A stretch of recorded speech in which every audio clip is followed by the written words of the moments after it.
तो क्वेश्चन है आपके पास कि मास अपॉन वॉल्यूम होता है डेंसिटी,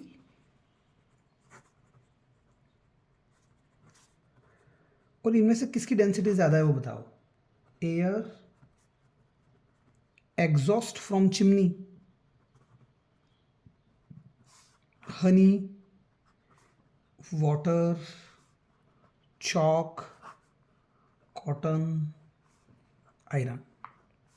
तो एयर सबसे हल्की होगी, जिसका देखो वॉल्यूम सबकी बराबर ले लो, जिसका मास ज़्यादा उसकी डेंसिटी भी ज़्यादा। तो एयर में क्या होगा, वॉल्यूम बढ़ जाएगा। क्यों बढ़ जाएगा वॉल्यूम? क्योंकि वो शेप कंटेनर का ले लेता है, जितना बड़ा कंटेनर उतना बड़ा वॉल्यूम। नीचे वाला बढ़ता है तो ये घटता है। ये दोनों इन्वर्सली प्रोपोर्शनल होते हैं, ये दोनों डायरेक्टली प्रोपोर्शनल होते हैं। एग्जॉस्ट फ्रॉम चिमनी, अगर एयर के कंपैरिजन में एग्जॉस्ट की बात करूँ, एग्जॉस्ट मतलब चिमनी से जो धुआं निकल रहा है, तो एयर के कंपैरिजन इसकी डेंसिटी ज़्यादा होगी। क्यों? क्योंकि एग्जॉस्ट में कुछ सॉलिड के पार्टिकल्स भी होते हैं। धुएं के अंदर कुछ काले काले पार्टिकल्स दिखते हैं, तो उनको क्या बोलते हैं, सूटी मटेरियल। तो उन पार्टिकल्स की वजह से डेंसिटी एयर की बढ़ जाती है। हनी और वाटर की बात करोगे तो वाटर की डेंसिटी कम होती है, हनी की ज़्यादा होती है, क्योंकि पार्टिकल ज़्यादा क्लोज होते हैं। दोनों को ढोलेंगे तो कौन इजीली ढुलेगा? पानी इजीली ढुलेगा। जो इजीली ढुल रहा है या जो इजीली बह रहा है वो डेंसिटी कम रखेगा। समझ रहे हैं आप मेरी बात? एक क्वेश्चन है नेक्स्ट, डिफरेंट कैरेक्टरिस्टिक्स बतानी है मैटर की आपको। Tabulate the differences in the characteristics of the state. जो ये पढ़ा अपन है, इनको टेबल के फॉर्म में लिखना है, दैट्स ऑल। टैबुलेट मतलब टेबल बना के लिखिए। Comment upon rigidity, compressibility, fluidity, filling a gas container, shape, kinetic energy and density. कुछ टॉपिक्स दे दिए और इनके ऊपर आपको कमेंट करना है। तो रिजिडिटी, तो सॉलिड क्या होता है? रिजिड होता है। सॉलिड कंप्रेस नहीं कर सकते, निग्लिजिबली कंप्रेस कर सकते हैं, तो वो रिजिड होता है। कंप्रेसिबिलिटी मतलब जिसको ज़्यादा दबा पाएँ वो कंप्रेसिबल। फ्लूइड, फ्लूइडिटी मतलब जो बहे, जिसे बहने की क्षमता हो, फ्लो होने की क्षमता हो, वो fluidity. Filling a gas container, एक गैस कंटेनर को फिल करना। समझ में आई बात? हाईली कंप्रेसिबल है, गैस भरते जाओ भरते जाओ भरते जाओ, वो लिक्विड में बदल जाएगी। हमारे सिलेंडर में जो गैस है, बोल गैस रहे हैं अपन उसको, लेकिन इतनी दबा के भरी कि वो लिक्विड के रूप में, इसलिए एलपीजी लिखा जाता है, लिक्विड पेट्रोलियम गैस। मतलब है तो गैस, पर किस फॉर्म में बदल के भर रखा है? लिक्विड में। और डेंसिटी को ही पूछे तो मास अपॉन वॉल्यूम। क्वेश्चन आपसे पूछेगा कि कारण बताओ कि गैस जो भर रखी है किसी वेसल में, किसी वेसल में जो गैस भर रखे हैं वो वेसल को कंप्लीटली फिल कर लेता है। इसमें जो गैस भर रहे हैं, इसमें जो गैस भर रहे हैं वो कप का शेप लेगी। इतने ही गैस को मैं अब बड़ी बाल्टी में डाल दूं और पैक कर तो बाल्टी का शेप ले लेगी गैस। मतलब गैस का कोई डिफाइनाइट शेप नहीं होता, वो कंटेनर के शेप को ऑक्यूपाई कर लेती है। गैस एग्जर्ट करती है प्रेशर वॉल्स पर। अब इस कंटेनर में गैस भर दोगे तो रैंडमली मूव कर रही है, रैंडमली मूव कर रही है तो दीवारों से टकरा रही है, वॉल ऑफ कंटेनर से जब वो कोलाइड होगी तो प्रेशर एग्जर्ट करेगी। ठीक है।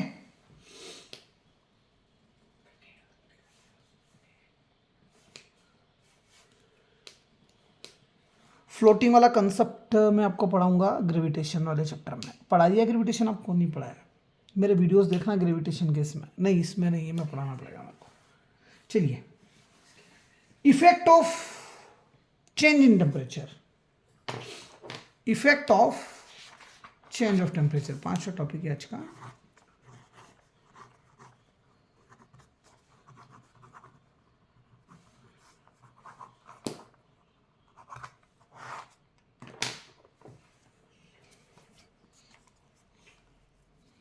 हमने पहली चीज पढ़ी थी कि ये ऊपर एरो मतलब इंक्रीज करना। इंक्रीज कर रहे थे हम टेम्परेचर, तो काइनेटिक एनर्जी भी क्या हो रही थी? बढ़ रही थी। पार्टिकल और ज़्यादा स्पीड से भाग रहे थे। ठीक है।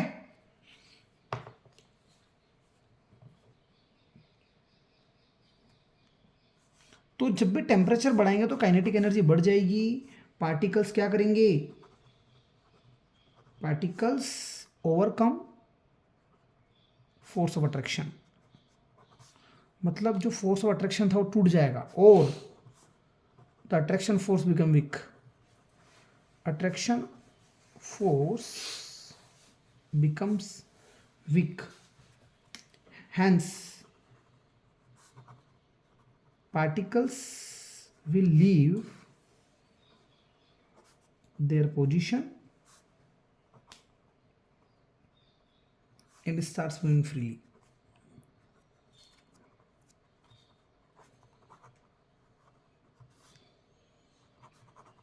At this stage, solid melts and converted into liquid. सुनना, सॉलिड लिक्विड में कैसे कन्वर्ट होता है, तो आप क्या लिखेंगे, पहला पॉइंट, टेम्परेचर बढ़ाएंगे तो काइनेटिक एनर्जी बढ़ेगी, काइनेटिक एनर्जी बढ़ेगी तो पार्टिकल्स के बीच में जो फोर्स था, पहले सॉलिड था, सॉलिड के पार्टिकल्स इनके बीच में जो फोर्स ऑफ अट्रैक्शन है या अट्रैक्शन फोर्स है, वो फोर्स कैसा हो जाएगा, कम हो जाएगा। ऐसे कैसे पार्टिकल्स क्या करेंगे, अपनी पोजीशन छोड़कर दूसरी जगह मूव करने लग जाएंगे, स्टार्ट मूविंग फ्रीली, और जैसे वो फ्रीली मूव करेगा सॉलिड क्या में बदल जाएगा, लिक्विड में बदल जाएगा। समझ में आई कि नहीं ये बात। अब मेल्टिंग पॉइंट क्या होता है, टॉपिक है आज इसमें मेल्टिंग पॉइंट।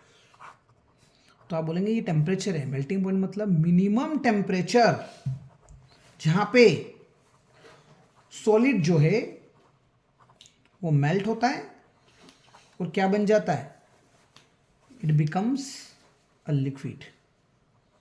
सॉलिड मेल्ट होके क्या बन रहा है, लिक्विड बन रहा है। उस कम से कम तापमान को हम क्या बोलेंगे, मिनिमम टेम्परेचर। समझ में आ रही है बात। जैसे एग्जाम्पल में आप लिखेंगे मेल्टिंग पॉइंट ऑफ आइस, बर्फ कब पिघलती है, 0 डिग्री सेल्सियस से पिघलती है। तो 0 डिग्री सेल्सियस को केल्विन में बदलोगे तो 273.15 केल्विन। अब ये रिलेशन बता रहा हूँ मैं, कई बार भी क्वेश्चन आ जाए केल्विन को सेल्सियस में बदलो या सेल्सियस को केल्विन में बदलो, तो हमें पता होना चाहिए, ठीक है। तो मेल्टिंग पॉइंट तो वो टेम्परेचर हो गया जहां पर सॉलिड काय में बदलने लग जाए। समझ में आई बात। और जो प्रोसेस है, फ्यूजन पढ़ा रहा हूं मैं, क्या पढ़ा रहा हूं, फ्यूजन। आपसे पूछे फ्यूजन क्या है, तो मेल्टिंग की वजह से क्या हो रहा था, सॉलिड काय में बदल रहा था लिक्विड में। आप लिखेंगे कि the process of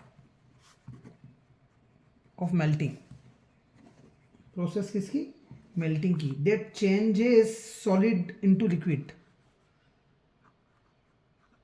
that changes solids into liquid. वो प्रोसेस, टेम्परेचर को तो मेल्टिंग पॉइंट बोल रहे हैं, लेकिन प्रोसेस को क्या बोल रहे हैं, फ्यूजन। जो प्रोसेस है जिससे सॉलिड काय में बदल गया, लिक्विड में बदल गया, इज नोन एज फ्यूजन। समझ में आई कि नहीं, बात कहानी क्लियर है।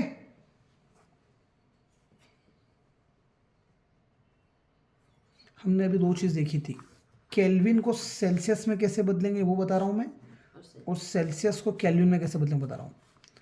तो सेल्सियस को केल्विन में बदलने के लिए सेल्सियस वाले में 273, वैसे तो 273 जोड़ते हैं पर 0.15 भी लिख देना, काय में बदल जाएगा, केल्विन। मतलब आपके पास अगर 27 डिग्री सेल्सियस है, कितना, 27 डिग्री सेल्सियस को हमें काय में बदलना है, केल्विन में। तो आप कुछ मत करो, 273.15 जोड़ दो, क्या आ जाएगा, 300.15 केल्विन। समझ गए। यहां पर क्या करना है आप देखिएगा, केल्विन में 273.15 माइनस कर दो, सेल्सियस में आ जाएगा। समझ गए, कर लेंगे। जैसे मान लीजिए किसी ने 400 केल्विन दे दिया, 400 केल्विन को मुझे 27 सेल्सियस में बदलना है, तो मैं क्या करूँगा, 273.15 माइनस कर दूंगा, जो भी आंसर आएगा वो काय में आ जाएगा, डिग्री सेल्सियस में। समझ गए आप बात, क्लियर है कहानी।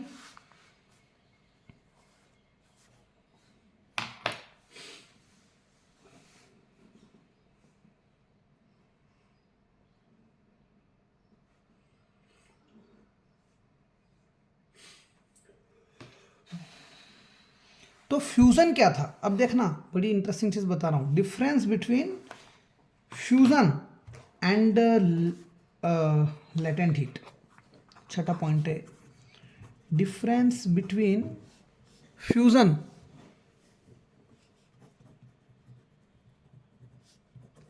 एंड लेटेंट हीट, दो अलग अलग चीजें हैं। अब देखना, हमने कंटेनर लिया, इसमें बर्फ रखी हुई है, ये सारे पीसेस किसके हैं, बर्फ के डल्ले हैं, आइस। और मैंने हीट देना चालू करी नीचे से, और मैं मान लेता हूं कि अभी -फ्रीज से निकाला -10 डिग्री सेल्सियस पे। समझ में आ रही है पिक्चर? आप हीट दे रहे हो, जो आपने जो हीट दी उसने इसका टेम्परेचर बढ़ाया। आइस कितने डिग्री सेल्सियस पर बनना चालू होती है? अभी अपन ने पानी लिया, कप में, प्लेट में, फ्रिज में रख दिया, तो अभी तो रूम का जो टेम्परेचर होगा, मान लो रूम का टेम्परेचर अभी 18 डिग्री सेल्सियस है, तो पानी का टेम्परेचर भी कितना होगा? 18 होगा। 18 डिग्री है।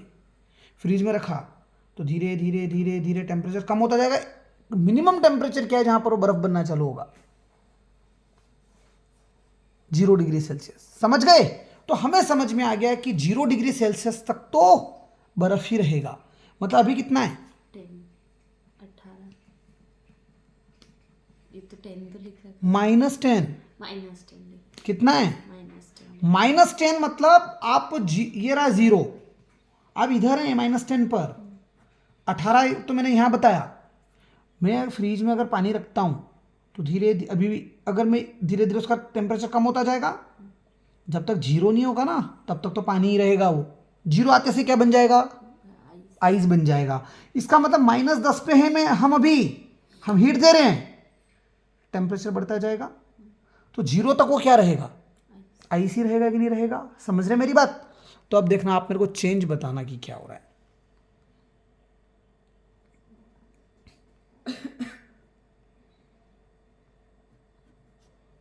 इसी कंटेनर में ये मेरा हीट जा रहा है, अभी भी ये आइस ही है, अभी भी ये आइस ही है, लेकिन टेम्परेचर 0 डिग्री सेल्सियस हो गया।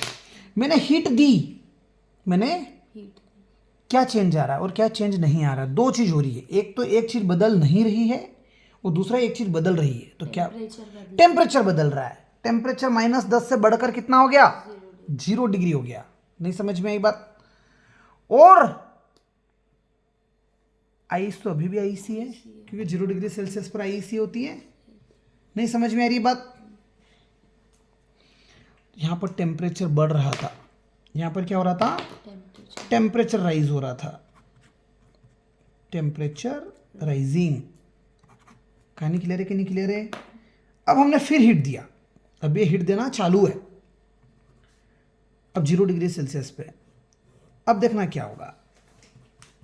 अब हीट दे रहे हो, अभी भी तापमान मेरा अभी भी 0 डिग्री सेल्सियस है, लेकिन अब आइस जो है पूरा पानी में बदल गया।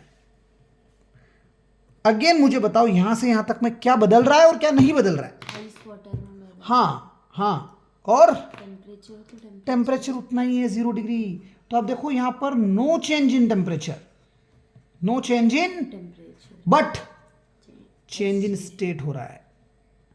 तो हम हीट दे रहे थे ना, यहां से यहां तक के केस में जो मैंने हीट दी वो टेम्परेचर बढ़ाने में गई या स्टेट चेंज करने में गई? स्टेट चेंज करने में गई। ऐसी हीट लेटेंट हीट कहलाती है। समझ में आ रही है बात? क्या कहलाती है? आपसे पूछे लेटेंट हीट क्या होता है, तो आप लिखेंगे कि जो स्टेट को चेंज करे, तापमान को चेंज ना करे। एग्जाम्पल, आइस ली 0 डिग्री सेल्सियस पे और गर्म करना चालू किया, जब तक वो पूरी पानी नहीं बन जाएगी ना आइस, तब तक तापमान 0 ही रहेगा। नहीं समझ में आई बात? कहानी क्लियर है? जबकि यहां से यहां तक को बोलते हैं हीट ऑफ फ्यूजन। समझ रहे हैं आप? हीट ऑफ फ्यूजन, ये हो गया लेटेंट हीट।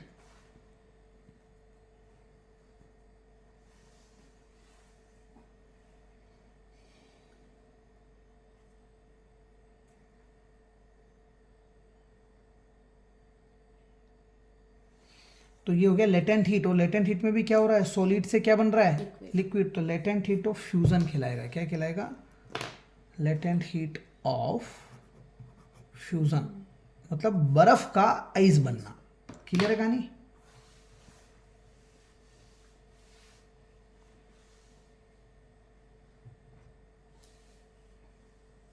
नेक्स्ट पढ़ते अपन बॉइलिंग पॉइंट। अब ये यहां से आगे डायग्राम चालू करूंगा मैं। याद रखना, पानी बन चुका है और पानी का टेम्परेचर कितना है? 0। आगे कहाँ जरूरत पड़ेगी तो बताऊंगा मैं। चलो नेक्स्ट टॉपिक पढ़ रहे हैं अपन, बॉइलिंग पॉइंट।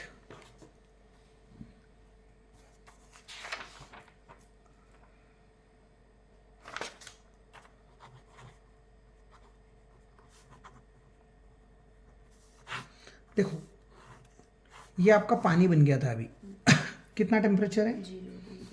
फिर आप हीट देना चालू कर रहे हैं, 0 डिग्री सेल्सियस है, तो पानी क्या बनाएगा, पानी भाप बनाएगा, भाप बन रही है, क्या बन रही है, वेपर्स बन रहे हैं। थोड़ी देर बाद मान लीजिए 70 डिग्री सेल्सियस हो गया, कितना हो गया, 70 डिग्री सेल्सियस हो गया, मतलब देखो टेम्परेचर बढ़ रहा है, टेम्परेचर राइजेस, तो पानी तो अपनी जगह है, भाप बहुत ज़्यादा बनती हुई नजर आएगी आपको, समझ में आई बात। लेकिन पानी उबल नहीं रहा है अभी भी पानी उबल नहीं रहा है। अब जैसे ही टेम्परेचर 100 डिग्री सेल्सियस होगा, पानी के किसकी बात कर रहे हैं, हर लिक्विड का अलग अलग होता है, टेम्परेचर कितना हो गया, 100 डिग्री से तो ये जो वाटर था ना, ये उबाले मारते हुए नजर आएगा आपको। पानी क्या करेगा, उबल रहा है, मतलब ये होता है कि ये जो वेपर्स बन रहे थे ना, इतने ज़्यादा वेपर बन गए कि इन वेपर्स के द्वारा जो प्रेशर लग रहा है नीचे, और वो एटमॉस्फेयर के प्रेशर, एटमॉस्फेयर मतलब एयर हमारे ऊपर है, हम एटमॉस्फेयर में तो हमारे ऊपर एयर है ना, एयर का जितना प्रेशर हमारे ऊपर लग रहा है, उतना ही प्रेशर जब वेपर का हो जाए, कोई भी लिक्विड क्या करेगा, बॉईल करेगा। तो आप बॉइलिंग पॉइंट में लिख कर आएंगे, it is the temperature at which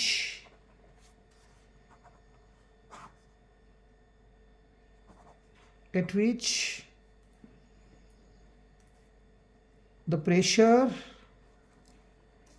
exerted by the vapors is equal to atmospheric pressure. Atmospheric pressure, तो जो वेपर्स इनका प्रेशर किसके बराबर हो गया, टेम्परेचर जहां पर pressure exerted by vapours is equal to atmospheric pressure. At this point liquid boils, liquid क्या करेगा, हैंस नॉन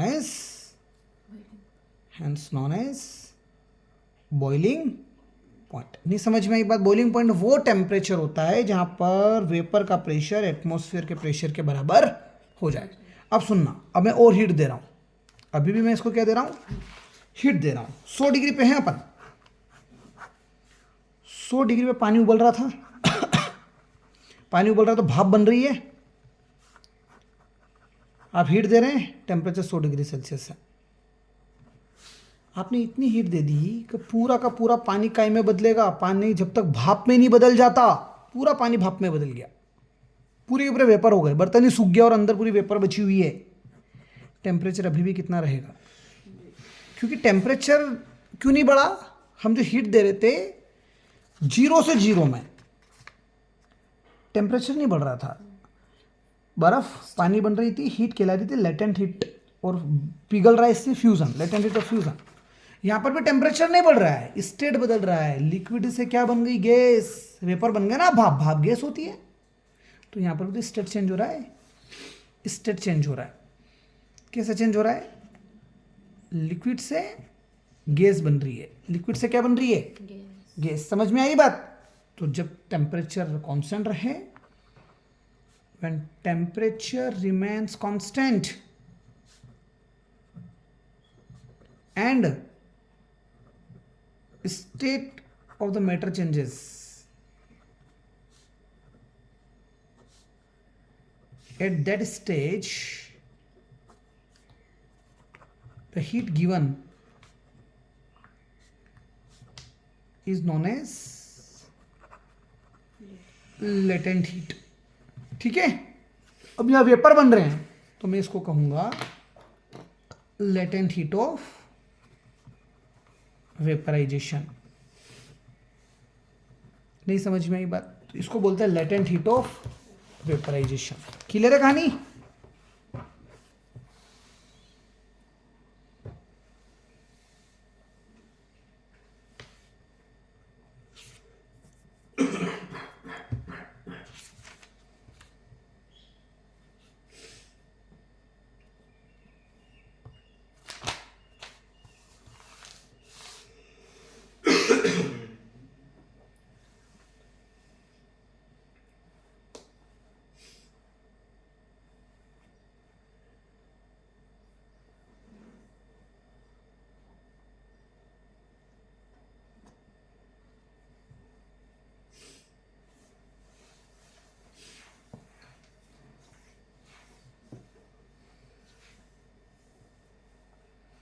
चलिए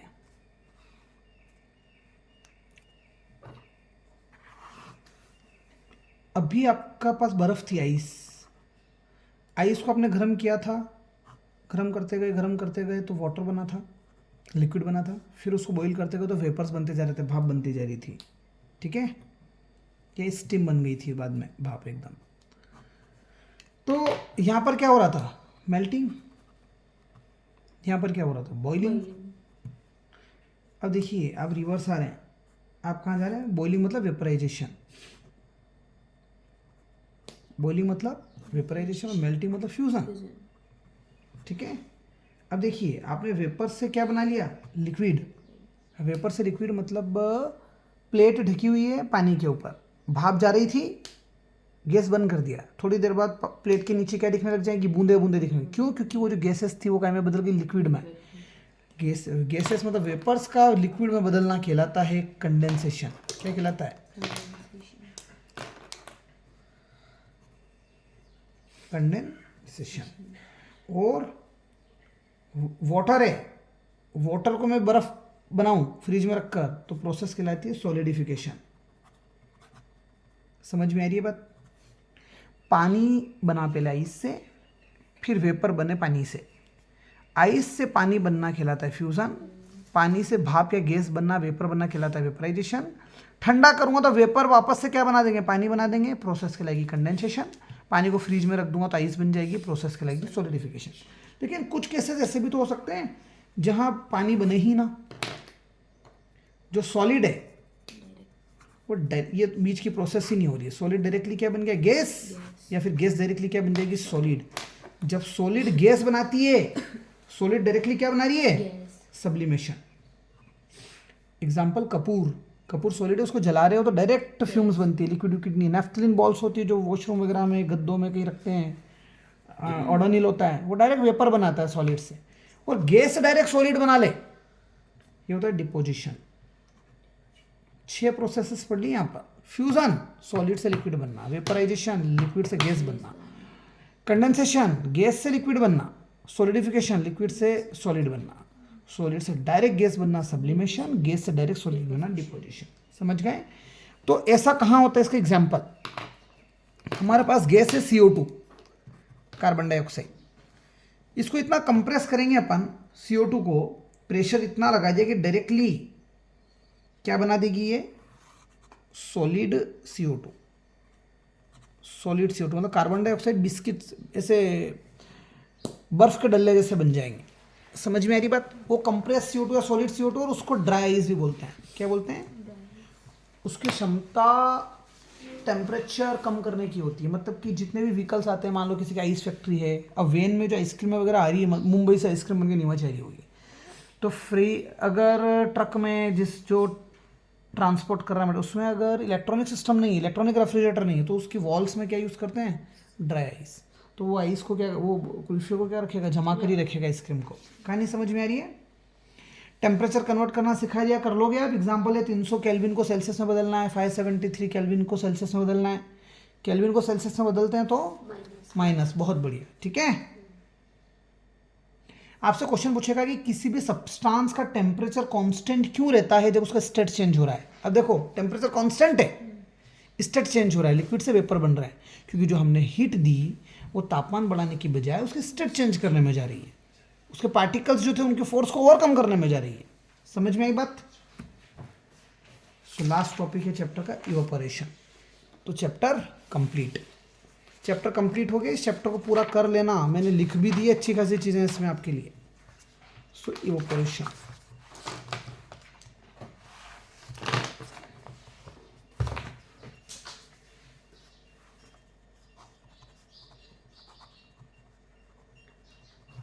तो इवेपोरेशन होता क्या है?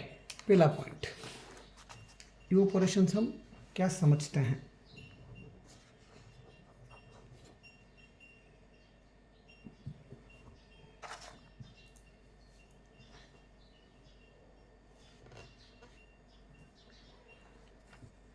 किसी भी लिक्विड से वेपर बने, क्या बने?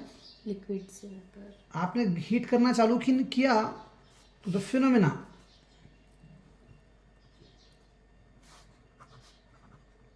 of change of liquid, the phenomena of change of liquid into vapors. Liquid से आप क्या बना रहे हो, वेपर्स बना रहे हो eight any temperature below boiling point is called evaporation. ये कहना चाहता है कि मान लीजिए आपने पानी लिया था, पानी वाटर 0 डिग्री सेल्सियस पे लिया, ठीक है, ये 0 डिग्री सेल्सियस वाटर था, आपने हीट किया, एक समय ऐसा आया कि तापमान 100 डिग्री सेल्सियस हो गया. 100 डिग्री सेल्सियस से पानी उबलता है. पानी क्या करता है, उबलता है और भाप बनती रहती है. और ये भाप का प्रेशर कितना होता है, एटमॉस्फेयर के प्रेशर के बराबर होता है बॉइलिंग पॉइंट पर. लेकिन 0 से बाद, ये वाटर की बात हो रही है ना, 0 के बाद और 100 से पहले जितना भी टेम्परेचर होगा वहाँ पर भी तो भाप बनती रहेगी. मान लो कि एक स्टेज ऐसी आ गई जहाँ 70 डिग्री सेल्सियस है, आपने इतनी हीट दी कि टेम्परेचर कितना है, 70 डिग्री सेल्सियस है.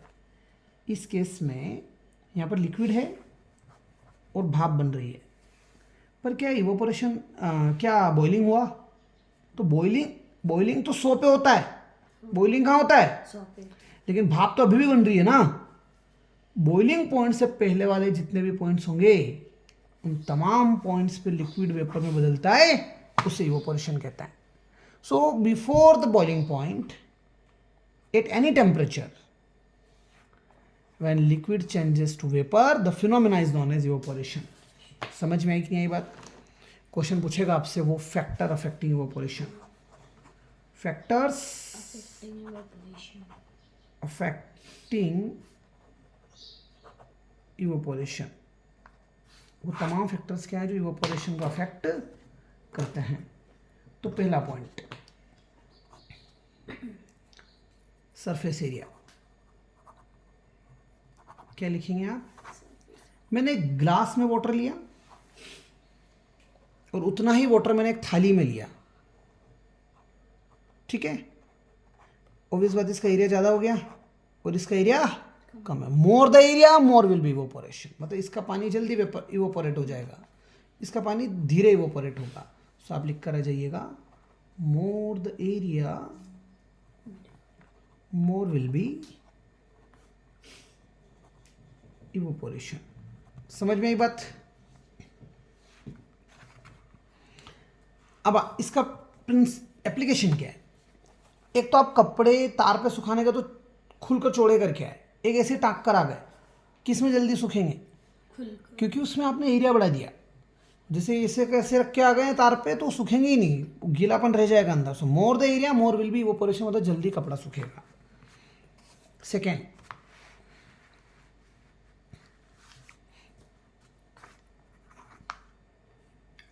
With increase in temperature. Second point क्या फैक्टर में? Increase in temperature. तापमान बढ़ेगा, तापमान बढ़ेगा तो क्या होगा, वेपर इवोपोरेशन भी बढ़ेगा. आपने टेम्परेचर बढ़ा दिया, टेम्परेचर बढ़ा दिया तो पार्टिकल्स की क्या बढ़ गई थी, काइनेटिक एनर्जी बढ़ गई थी. समझ में आई बात? काइनेटिक एनर्जी बढ़ गई तो इजीली वेपर बनेंगे, मोर वेपर्स विल फॉर्म. और जितने ज़्यादा वेपर बनेंगे उतना ज़्यादा इवोपोरेशन, ठीक है. हेंस मोर इवोपोरेशन. तीसरा है ह्यूमिडिटी. ह्यूमिडिटी मतलब होता है एयर में वो वेपर्स कितने हैं. बारिश के दिनों में ह्यूमिडिटी बहुत ज़्यादा होती है तो कपड़े धीरे सूखते हैं. गर्मी के दिनों में कड़ाके की धूप पड़ती है तो एयर ड्राई होती है. तो आप पहले ह्यूमिडिटी समझा दीजिए कि more dryer the air less will be humidity, less will be humidity. अब एयर सूखी हुई है, एयर सूखी है, सूखापन है एयर में तो कपड़ा जल्दी सूखेगा. Hence more will be evaporation.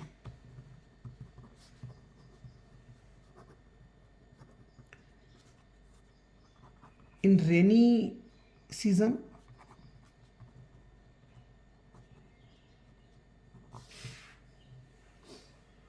Air contains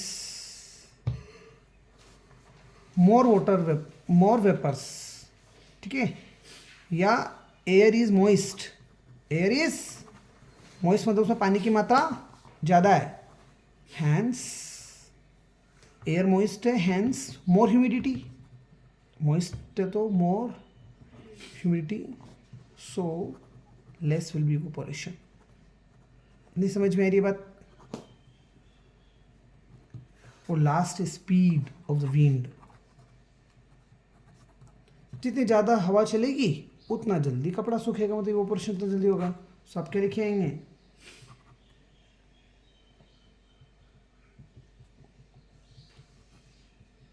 if the speed of wind is more,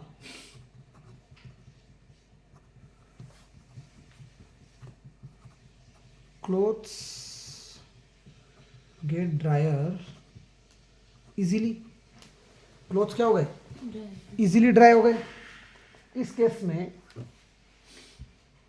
clothes get dryer easily, clothes easily dry हो जाएंगे, इसका मतलब क्या हो गया?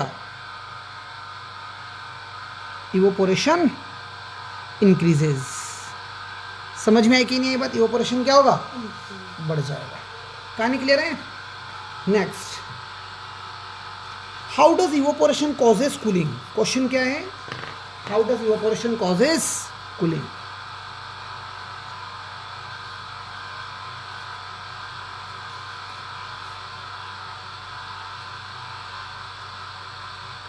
इवेपोरेशन कैसे कूलिंग कॉज करता है? तो भैया अपने हाथ पे पेट्रोल लिया, पेट्रोल इजीली इवेपोरेट हो जाता है, या वो नेल क्लीनर आता है, नेल पेंट क्लीनर थिनर जो आता है, आप उसको हाथ पे डालते हो तो हाथ में ठंडा ठंडा महसूस होता है। क्यों? क्योंकि वो इवेपोरेट हो गया और वो हाथ की हीट को भी लेकर चला गया। तो हाथ की हीट ही चली गई तो हाथ कैसा फील करेगा? ठीक है। So how do evaporation causes cooling? आप लिखोगे मटका पानी कैसे ठंडा कर रहा है, पाम कैसे ठंडा हो गया, तो आप लिखेंगे हमने हाथ पे क्या रखा? वाटर रखा था या पेट्रोल रखा था, तो लिक्विड क्या हो गया? लिक्विड इवेपोरेट हो रहा है। क्यों इवेपोरेट हो रहा है? हमारे हाथ की जो एनर्जी है उसको लेकर इवेपोरेट हो गया, उसने हमारे हाथ की एनर्जी को एब्जॉर्ब कर लिया, तो हमारा हैंड या पाम कैसा हो जाएगा? कूल फील करेगा। समझ में आ रही है बात? वही नेल पॉलिश रिमूवर एसीटोन, समझ में आई बात? एसीटोन जब पाम पे रखते हैं तो ठंडा महसूस होता है, क्योंकि वो हमारे हाथ की हीट को, द पार्टिकल गेन एनर्जी, हमारे पाम की जो एनर्जी थी वो एनर्जी किसके पास चली गई? एसीटोन के पास चली गई, वो इवेपोरेट हो गया, सो वी फील कूल, हमें ठंडा महसूस होता है। सनी डे मतलब गर्मी के दिन है, हम छत पे पानी छिड़कते हैं, समझ में आ रही बात? तो छत पे पानी से छिड़कते हैं क्योंकि जो छत गर्म थी उसकी जो हीट है वो पानी लेके क्या करेगा? इवेपोरेट हो जाएगा। तो छत कैसी हो जाएगी? ठंडी, क्योंकि उसके अंदर जो गर्मी थी वो कहाँ चली गई? पानी को इवेपोरेट कराने में। समझ में आ रही कि नहीं आ रही बात? समर में हम कैसे क्लॉथ पहनते हैं?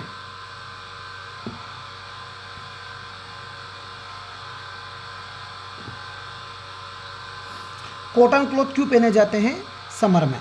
तो कॉटन क्लॉथ इसलिए पहने जाते हैं कि स्वेट जो निकल रहा है कॉटन क्या करेगा?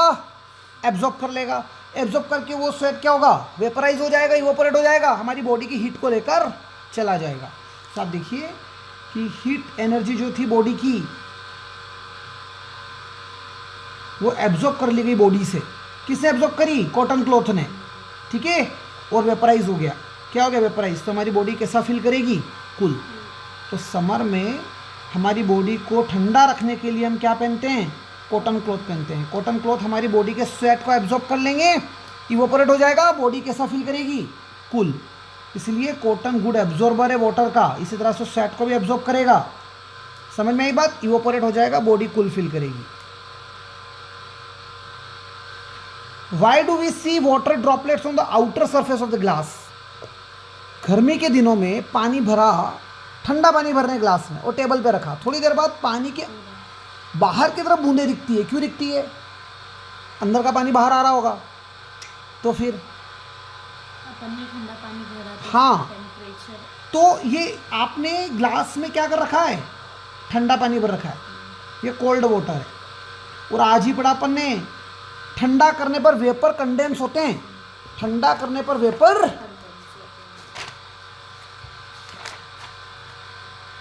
वेपर्स क्या हो रहे हैं, वाटर बना लेंगे, कंडेंस हो जाएंगे। तो आसपास की जो एयर थी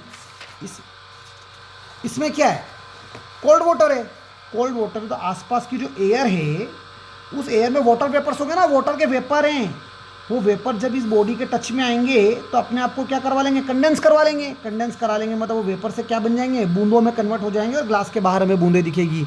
तो ग्लास के बाहर जो बूंदें दिख रही है वो एटमॉस्फेयर में जो पाया जा रहा है वाटर वेपर, वही पानी वाटर में बदल रहा है और ग्लास की बाउंड्री पे आ रहा है, अंदर का पानी बाहर नहीं आता। समझ में आई बात?